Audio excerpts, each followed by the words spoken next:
जय हिंद दोस्तों, स्वागत है आप सबों का आज के इस नए सेशन में। हम लोग क्या कर रहे हैं कि एमटीएस सीजीएल के रिलेटेड जितने भी टॉपिक हो सकते हैं उसको तैयार करने की कोशिश कर रहे हैं।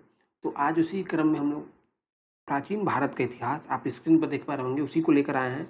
और आज इस प्राचीन भारत के इतिहास के सेशन में हम लोग बात करने वाले हैं प्राचीन भारत यानी कि एंशिएंट इंडिया से रिलेटेड जो इम्पोर्टेंट टॉपिक है उसके विषय, इम्पोर्टेंट सॉरी टॉपिक नहीं, इम्पोर्टेंट क्वेश्चंस के विषय में, जो कहीं ना कहीं आपको एग्जाम के प्रिपरेशन को ईजी कर सकता है उसके विषय में। आइए आज के इस सेशन को स्टार्ट करते हैं अपने पहले प्रश्न के साथ।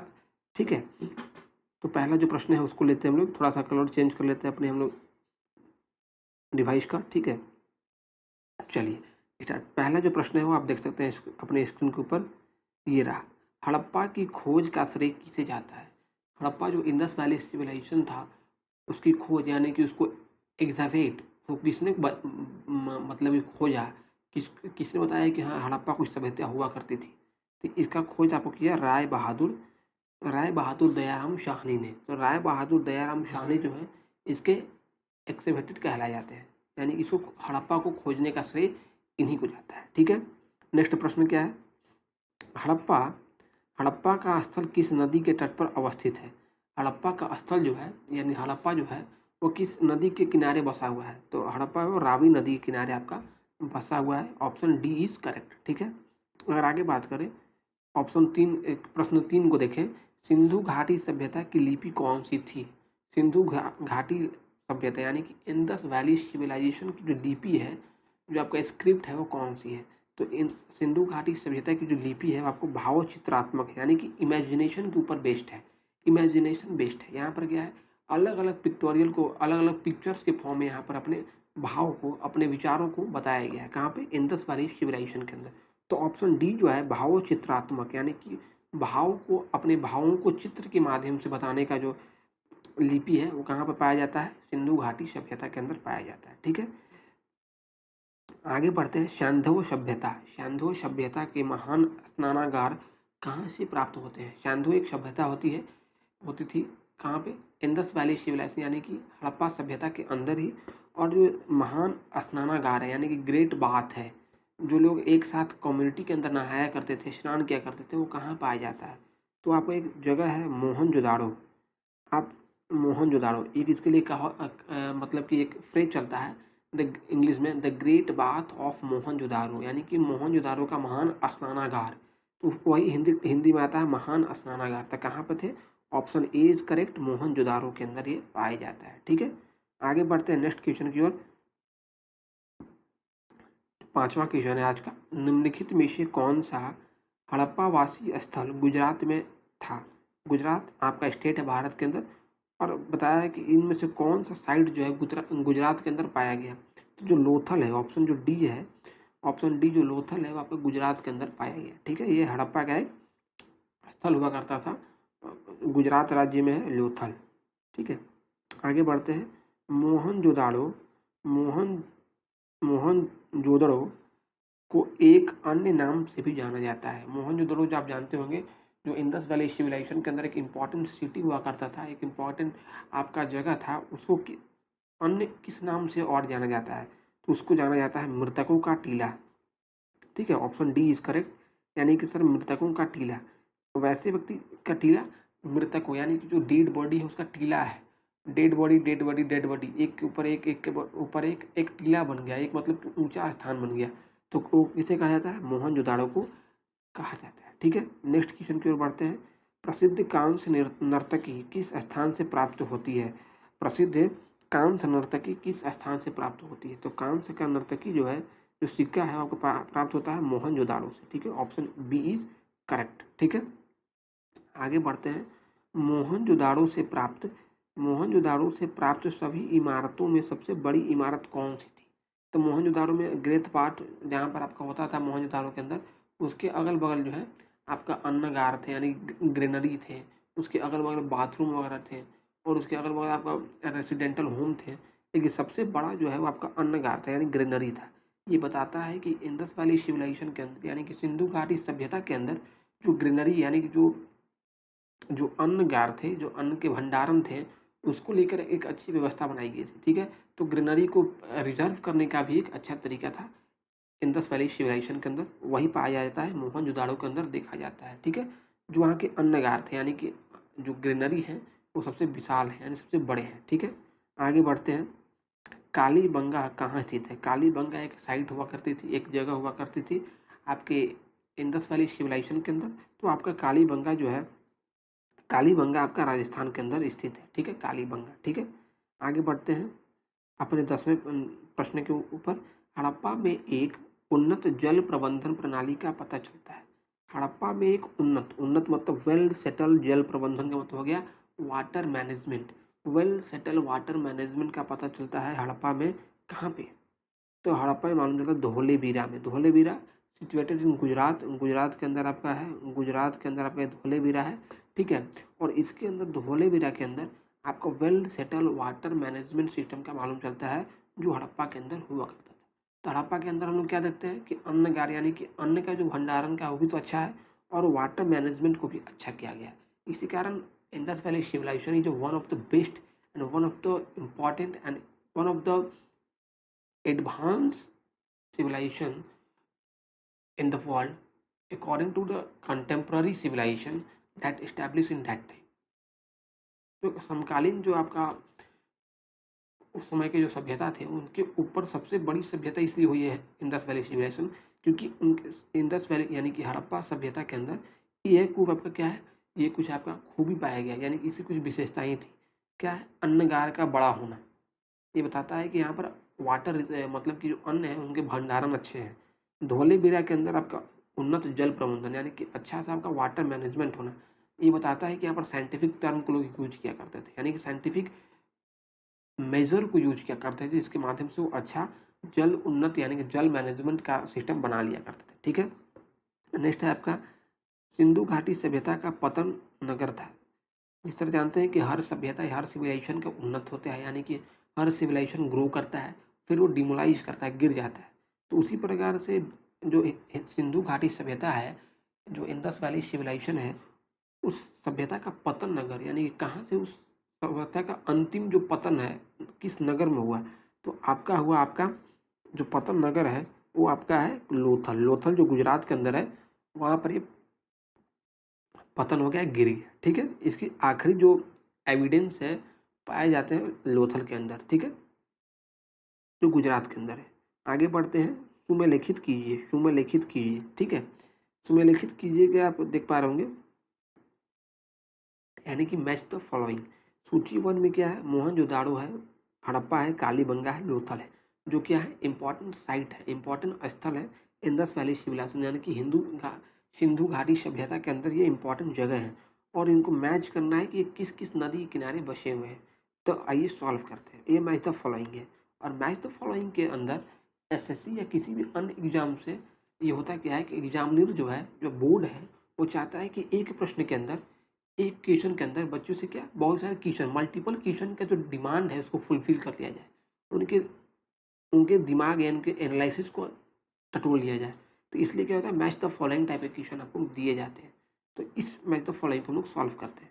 ये क्वेश्चन आपके आगामी सीजीएल में, एमटीएस में, सीएचएसएल में पूछे जा सकते हैं, इसलिए इन क्वेश्चनों को आप कहीं ना कहीं गौर से देखें और बनाएं। ठीक है, तो क्या करते हैं, पहला जो स्थल है मोहनजोदाड़ो। तो मोहनजोदाड़ो किस नदी के किनारे बसा हुआ है? तो मोहनजोदाड़ो आपका बसा हुआ है सिंधु नदी के किनारे, इंडस रिवर के किनारे बसा हुआ है। तो पहला का 2, तो पहला का 2 तो कहाँ कहाँ पहला का 2 है? पहला का 2 यहाँ है, पहला का 2 यहाँ है। तो पहला ऑप्शन ये गलत हो गया और चौथा ऑप्शन ये गलत हो गया। एलिमिनेशन कहते हैं इस चीज़ को कि जो आंसर मिलता है उसको रखिए, जो आंसर नहीं मिलता उसको गलत काटिए। 2 ऑप्शन कट गया, अब 2 ऑप्शन बचा। क्वेश्चन सही होने की प्रोबेबिलिटी 50%। ठीक है, अब ये दोनों को एक में क्वेश्चन ही सही है। हड़प्पा, हड़प्पा का किस नदी के किनारे? रावी नदी के किनारे। तो हड़प्पा, हड़प्पा रावी यानी कि अभी एलिमिनेट नहीं हुआ। कालीबंगा, कालीबंगा जो है वो किस नदी के किनारे आपका पड़ जाएगा? तो कालीबंगा आपका पड़ जाएगा घाघर नदी के किनारे। कालीबंगा कहाँ पड़ जाएगा?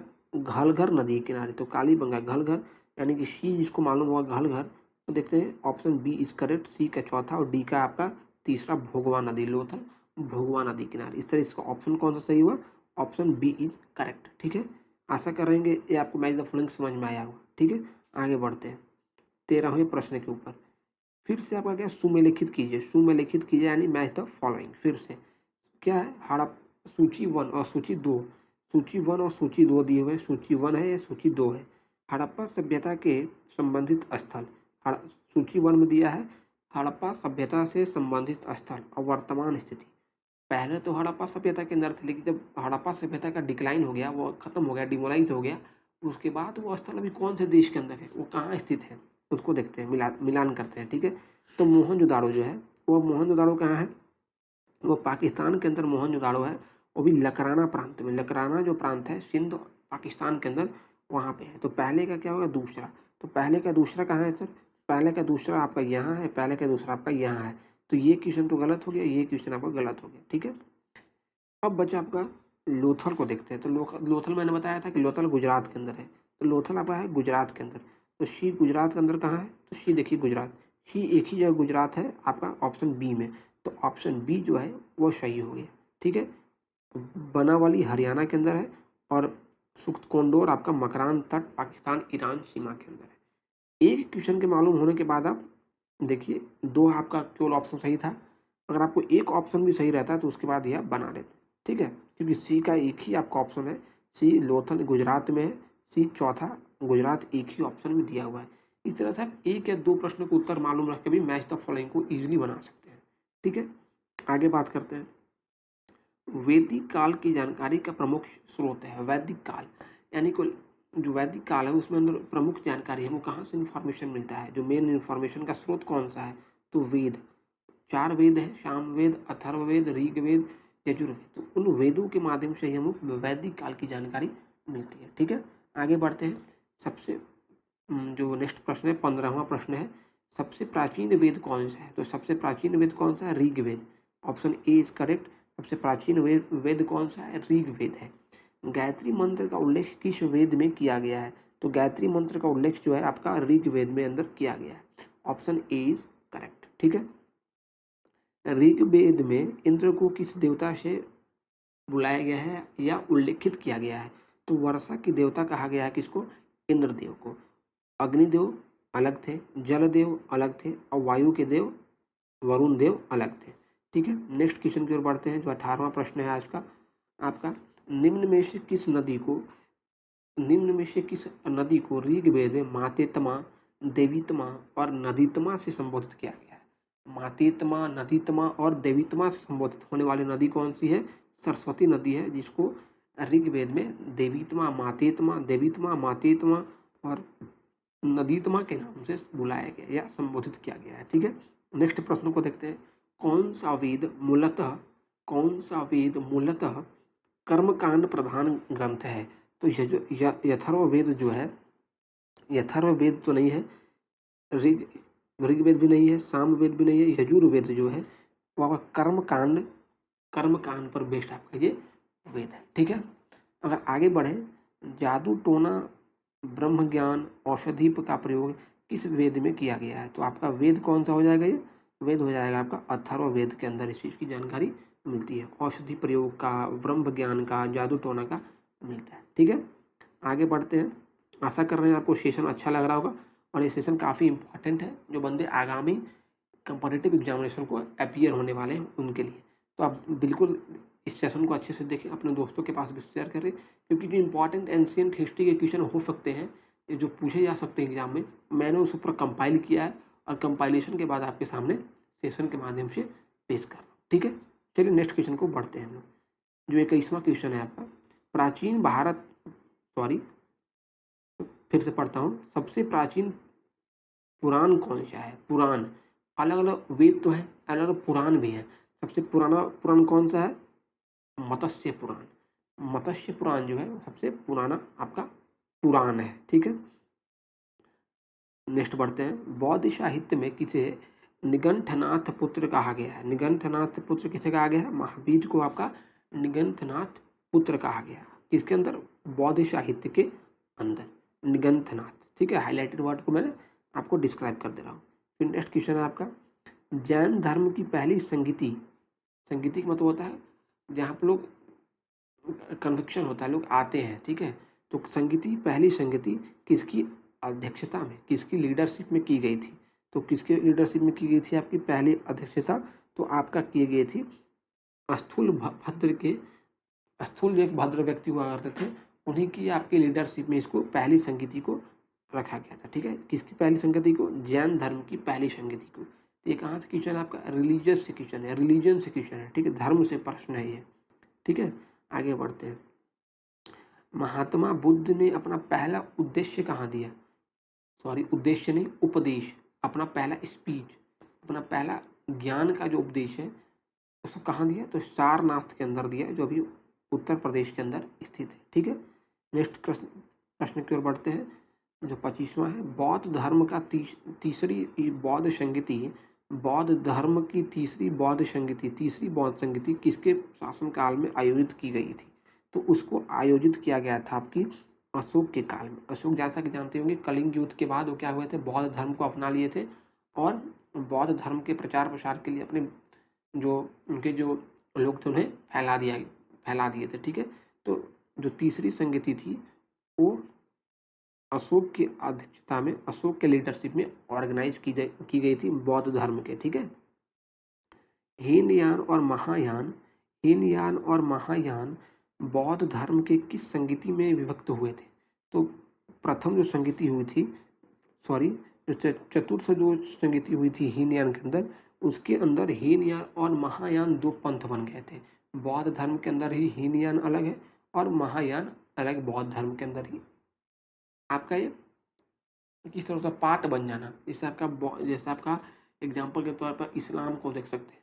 एक सुन्नी है, एक शिया है, शिया मुसलमान है और एक सुन्नी मुसलमान है। उसी प्रकार से बौद्ध धर्म में ही हीनयान और महायान वाले दो पंथ हैं। ठीक है, आगे बात करते हैं।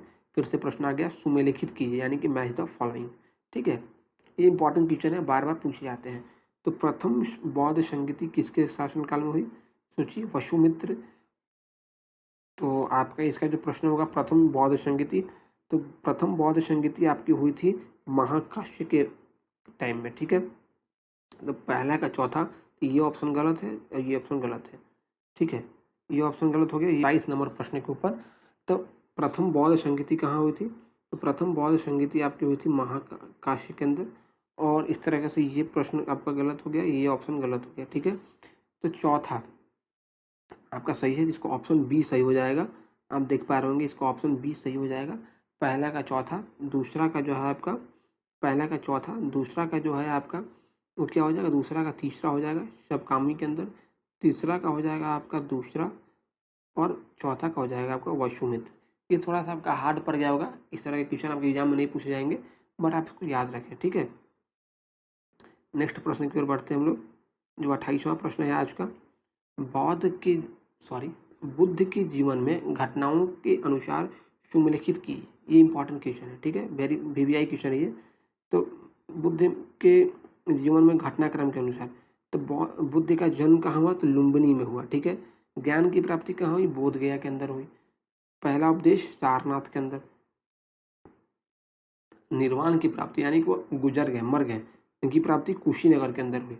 बौद्ध धर्म के अंदर मरना कहा जाता है निर्वाण होना। ठीक है, तो इसका ऑप्शन सही हो जाएगा ऑप्शन ए। पहला का ए का पहला, बी का दूसरा, सी का तीसरा और डी का चौथा।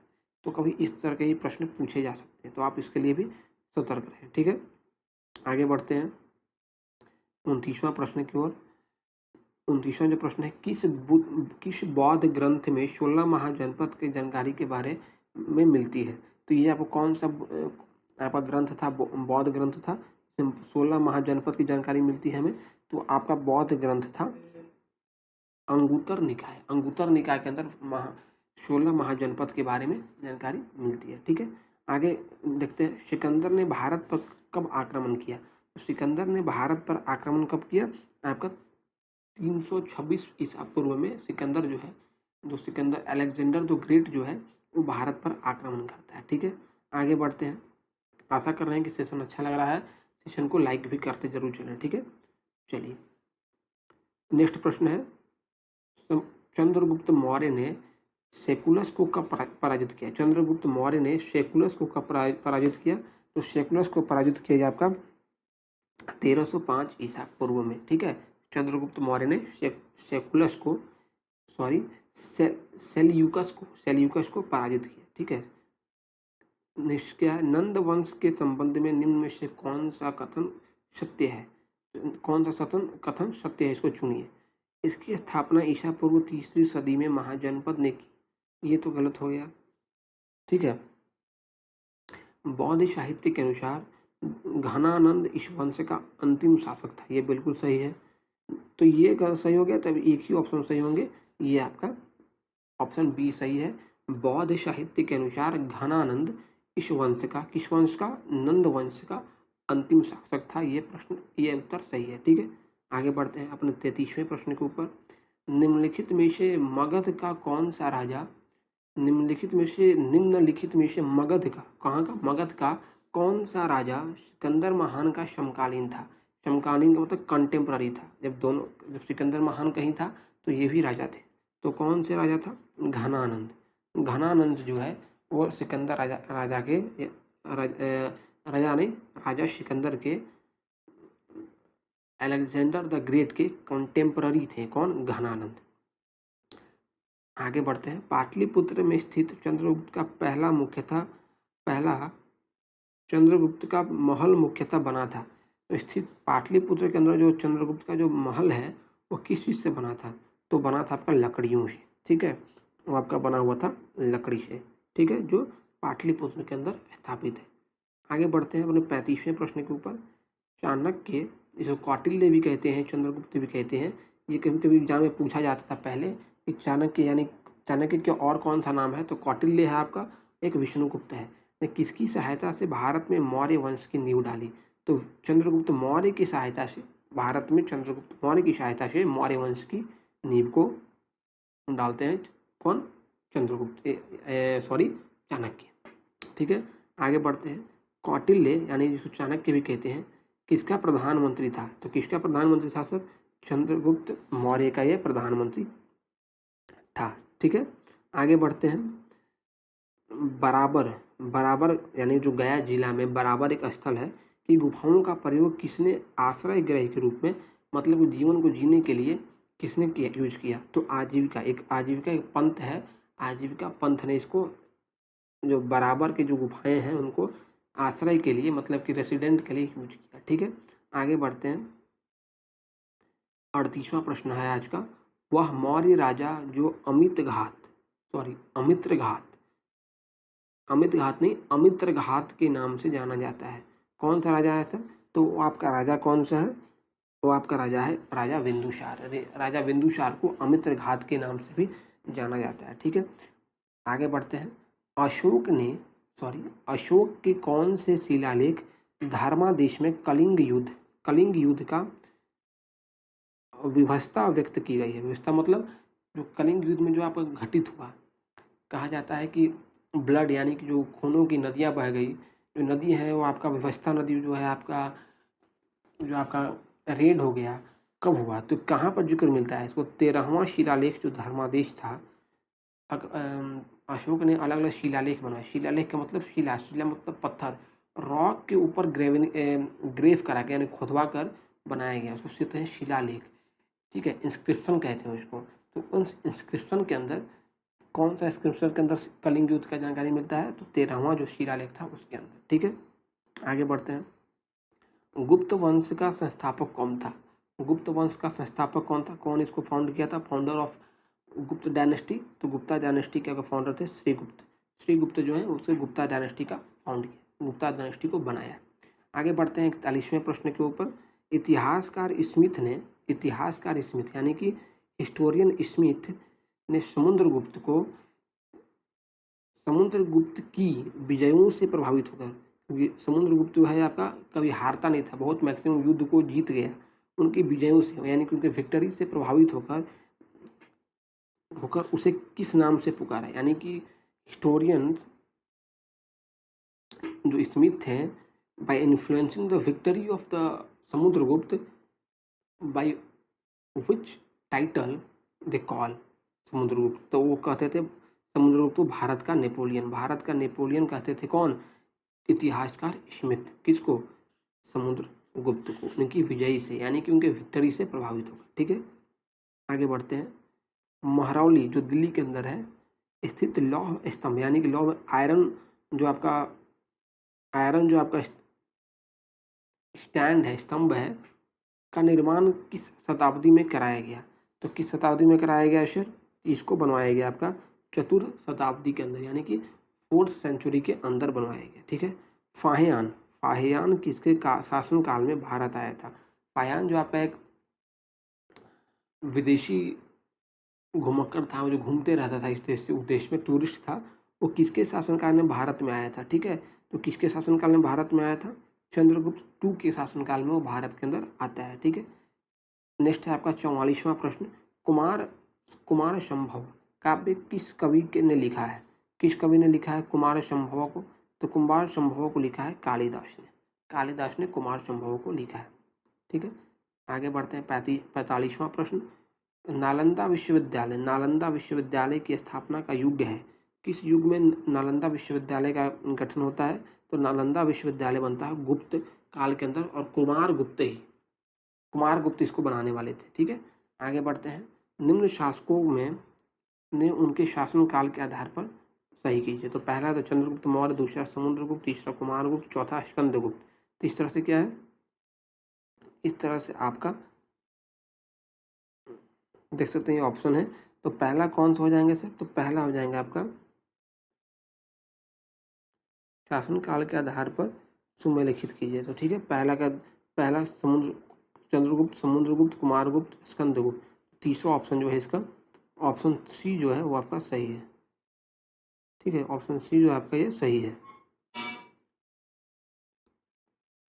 ठीक है, देख पा रहे होंगे अब हम लोग सेशन के अंत तक पहुंच चुके हैं। तो ठीक है,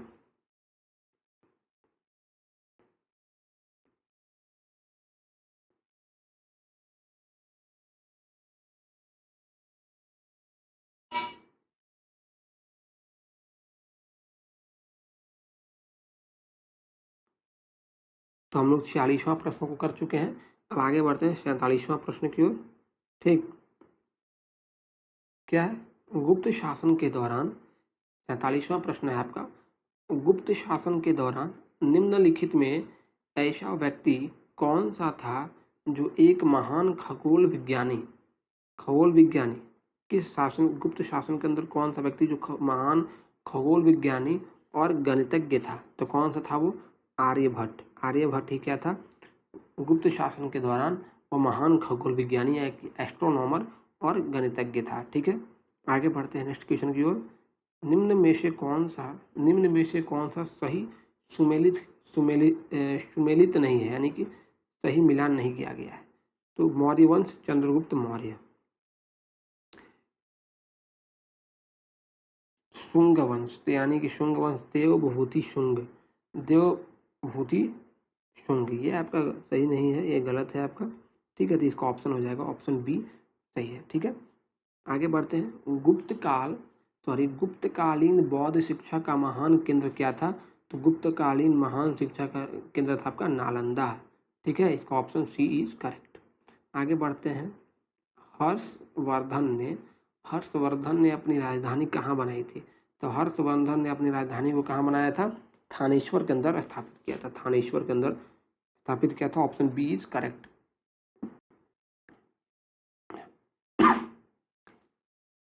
सॉरी, नेक्स्ट प्रश्न को देखते हैं। हर्षचरित की रचना किसने की थी? हर्षचरित एक आपका पुस्तक था, इस पुस्तक की रचना किसने की थी? तो हर्षचरित की रचना आपने की थी कौन? हर्षचरित की रचना आपने की थी वान भट्ट ने। ठीक है, वान भट्ट ने हर्षचरित की रचना की थी। आगे बढ़ते हैं, निम्न में से कौन सा रचना हर्ष द्वारा रचित नहीं है? तो हर्षचरित जो है वो तो वान भट्ट के द्वारा रचित है, जो ऑप्शन हो जाएगा सी इज करेक्ट। ठीक है, आगे बढ़ते हैं अपने नेक्स्ट प्रश्न की ओर।